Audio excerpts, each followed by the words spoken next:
प्रभु यीशु मसीह परमपिता परमेश्वर की जय हो।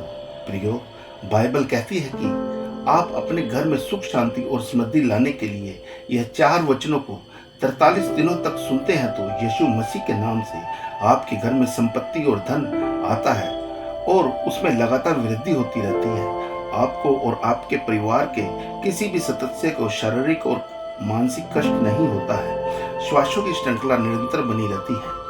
पहला वचन इस प्रकार है, भजन संहिता 37 में 4-5, यहोवा को अपने सुख का मूल जान और वह तेरे मनोरथ को पूरा करेगा। अपने मन की चिंता यहोवा पर छोड़, उस पर भरोसा रख, वही पूरा करेगा। आमीन। प्रियो, आपके जीवन में कुछ ऐसे कार्य हैं जिनका पूरा होने में बहुत समय लग रहा है। कुछ कार्य तो ऐसे हैं कि जैसे ही वह पूरे होने लगते हैं तो अकस्मात ऐसी स्थिति बन जाती है कि बनता कार्य बिगड़ जाता है।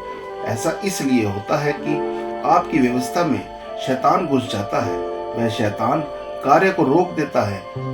अब आप सोच रहे होंगे कि व्यवस्था में शैतान कैसे घुस जाता है और यह है क्या, इसका क्या मतलब है। तो प्रियो, शैतान का व्यवस्था में घुसना, इसका उल्लेख और विस्तारीकरण आपको अगली वीडियो में सुनने को मिलेगा और वह रास्ता भी मिलेगा कि भविष्य में यह आपकी व्यवस्था में कभी ना आ पाएगा।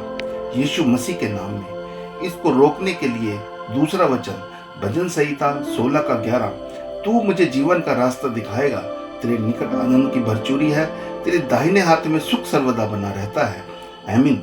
इस वचन को 43 दिनों तक साथ साथ दोहराएं। यह बहुत महत्वपूर्ण वचन है। इस वचन को बोलने से यहोवा अपने स्वर्गदूत जिब्राइल को भेजते हैं जिससे कि शैतान से आपकी रक्षा की जा सके, आपकी रक्षा हो सके और शैतान आपके किसी भी कार्य का पूरा होने में रोक ना सके। यीशु मसीह के नाम से आमीन। तीसरा वचन इस प्रकार है, प्रियो, बाइबल कहती है, तेरी सहायता से मैं सेनाओं पर धावा करता हूँ और अपने परमेश्वर की सहायता से शहर पनाह को लांघ जाता हूँ। जब भी आप अपने घर से सुबह निकलते हैं तो इस वचन को दोहराएं। इससे प्रभु यीशु मसीह आपकी अगुवाई करेंगे और आप तक पहुँचने वाली प्रत्येक मुसीबत को आप तक पहुँचने से पहले ही खुदावंद उसको नष्ट कर देंगे, क्योंकि आप उस प्रभु के अनुयायी हो जो क्रूज पर बिना किसी विरोध के चढ़ गया, क्योंकि वह जानता था कि लोगों को उनके पापों से छुटकारा तभी मिलेगा जब मैं क्रूज पर अपनी दानी दूंगा। लोगों का सोचना है कि अगर वह परमेश्वर का पुत्र था तो वह अपने आप को क्यों नहीं बचा पाया। प्रियो, प्रभु यीशु मसीह सब चाहते थे कि वह अपने बलिदानी दे ताकि लोग को उनके गुनाहों से छुटकारा मिल सके। प्रियो, चौथा वचन इस प्रकार से है, याकूब अध्याय 1 में 2 और 3, हे मेरे भाइयों, जब तुम नाना प्रकार की परीक्षाओं में पड़ो तो उसको पूरे आनंद की बात समझो, यह जानकर कि तुम्हारे विश्वास के परखे जाने से धीरज उत्पन्न होता है। आमीन। बाइबल बताती है, प्रभु मैं ना खत्म होने वाला विश्वास और धैर्य ही वह चाबी है जिससे वचन खुलता है और कार्य करता है।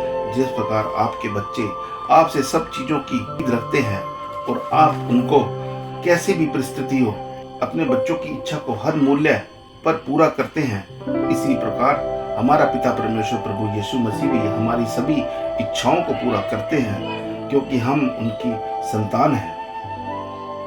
बस हमें उस बच्चे की तरह मांगना है जैसे अपने माता पिता के अलावा किसी अन्य पर भरोसा नहीं होता।